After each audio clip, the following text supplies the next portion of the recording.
Hey guys, welcome to Gym 22. My name is Alex and today we're going to learn how to do an L-sit to handstand. This move is quite an intermediate exercise in calisthenics which will involve coordination, strength and your balance. So it will put your muscles to the test. Before we jump into the exercise, you make sure you can do an L-sit and you can also do a handstand. So these are the requirements. These are going to be my progressions, the exercises that I used that really helped me to learn the skill. It took me quite a while, but eventually I got there. Hopefully these exercises will help you too. There are many variations. You can do the L-sit to handstand, you can do it with straight arm and straight legs, you can do it with bent arms and straight legs, and you can do it with bent arm and bent legs. Today we're going to work on the bent arm and the bent leg variation.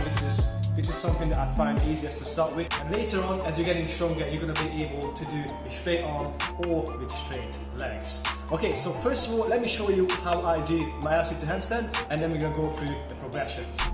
So you start from an L-sit, and as you roll over, you have to lean forward, making sure the elbow is not coming lower than 90 degrees, otherwise it makes the exercise super difficult, and then press up from there.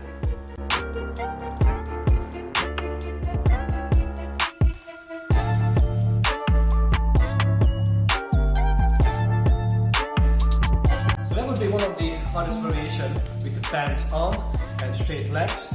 When I first did this exercise, I did it with the bent leg as well, and that way you can use more momentum. So I'm going to show you that next.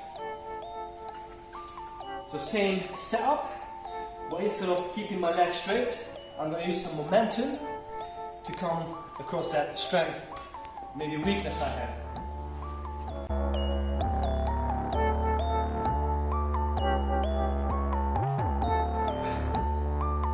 Something like that. So as you can see, the whole movement was so much quicker because I've been using the momentum. But that is okay, because the better you are at this exercise, you will be able to slow the reps down. And eventually as you get stronger, you're going to be able to descend the legs more and more to do your L-sit to handstand. The exercise that I have for you guys is the L-sit to push-up. What this exercise does, it teaches you the movement or similar movement that you should be doing for the L-sit to handstand. So let me show you how it looks like and then we can talk about it. With this one I'm going to be using parallettes, and I'm going to do the L-sit, and from there I'm going to swing back into a push-up position.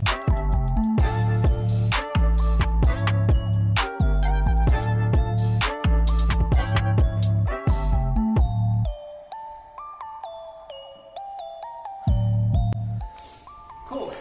So this move here not necessarily will give you the strength, but it will help you with the technique, because even just swing from an L-sit back to the other side of the parallettes could be quite challenging. It takes a lot of coordination, so make sure you do this, and if you're comfortable with this one, then you can definitely move on to the next exercise. The next exercise is the L-sit to shoulder stance. So now with this one we're really working on the balance, and now we actually touch upon the strength part of the exercise, because you have to hold your whole body on the parallel. Different variations to do the L-sit to shoulder stance. You can do tuck, and you can do straddle, or you can do the straight legs. I'm going to show you all of them, and once you're comfortable with the first progression you can always move on with the harder progressions to really master this exercise. So let me show you the tuck version first.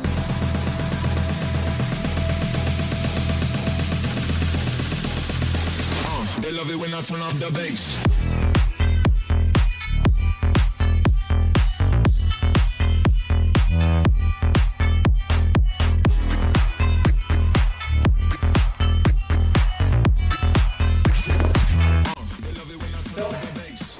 Shoulder stand takes a little bit of your body weight away to make the exercise slightly easier. That's why we did it that way. So if you have any core weaknesses, then you keep that one tuck. If you're happy to keep the L-sit and then from there you go to a tuck, that's great. And eventually you want to be able to do this with straight leg or straddle. I'll show you both of them.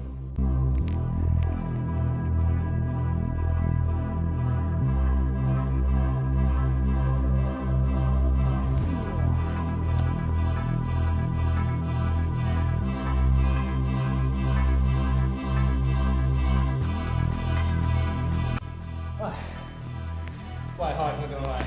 This is a great movement here. It will massively build your shoulders. And you guys probably noticed, when I'm doing my shoulder stand, I'm below the 90 degree. So I'm almost kind of resting myself on my shoulders, but at the same time, I have to really squeeze hard to be able to hold my body weight and balance at the same time.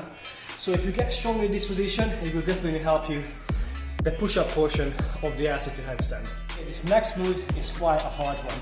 We're actually going to press into a handstand from the floor.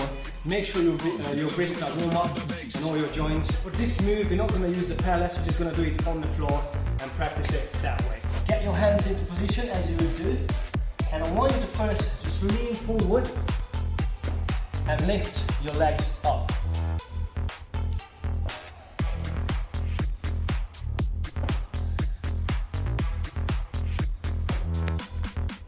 So as you can see, I lean forward enough to be able to lift my legs off, and now my elbow is not 90, a little bit above it. So now we're practicing getting stronger in that range as well. When I'm doing the L-sit to handstand, I'm usually having a little bit just above the 90. If I go lower, it makes the exercise harder. It's not right or wrong, it's just the stronger you are, the more you can clean up your form. So from this exercise, we're actually going to press it up now. So you lean forward, and using the momentum, you're going to press up to the handstand.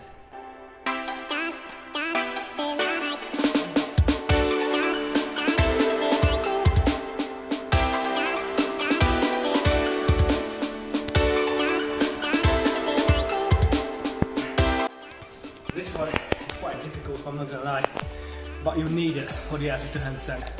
So just keep practicing, keep using more momentum to be able to come up. Eventually you're going to be able to do that slow. The next progression is actually the way I learned it. This was the main move that helped me to do the L-sit to handstand, and that's basically just using a lot of momentum. I know some might say that it's a bit of cheating, but I really disagree with that one, because it's like using an assistance. If you can't do the exercise yet, then you need to use some sort of assistance. It could be a coach, a resistance band, or using the momentum. So first using the momentum to get the exercise right. Once you can do that with using momentum, then eventually you can just slow yourself down using more of your strength as you develop more strength as well. So definitely this one is a massive tip for me. That was the best exercise I could do to unlock the L-sit to handstand. Let me show you what it is. But what I mean is here is from the L-sit, I really want to use a lot of momentum and bring my bum up. That's the whole goal with the exercise, to have enough momentum to bring you up without using so much of your strength. And I'm going to keep it tough, so I'm not going to fully extend it to handstand.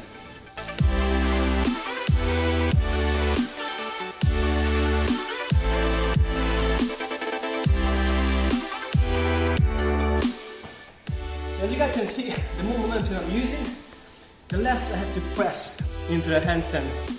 And if you keep doing this, eventually you're just going to be stronger anyway. So you will catch yourself pretty much using more of your strength and more of your muscles as opposed to the momentum, if that makes sense. And the last exercise I have for you guys is the negative. So do a handstand and try to come down really slow into an L-sit, and that will help you increase the strength and also work a little bit more on your balance. So for this one, we're going to do it on the parallel, so it's easier to come up to it, so I'm not wasting so much energy. Pressing up to a handstand, hold this for a couple seconds, and then lower it down for as slow as you can.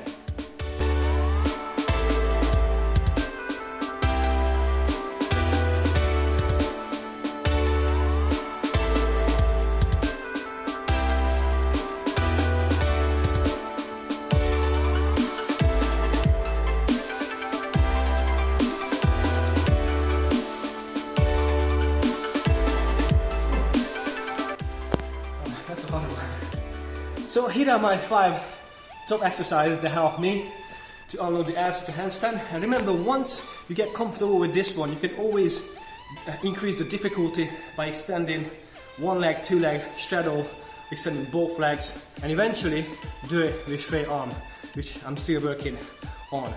So hopefully you find this video helpful, and let me know in the comment section below if this video and any of these tips helped you to unlock the L-sit to handstand.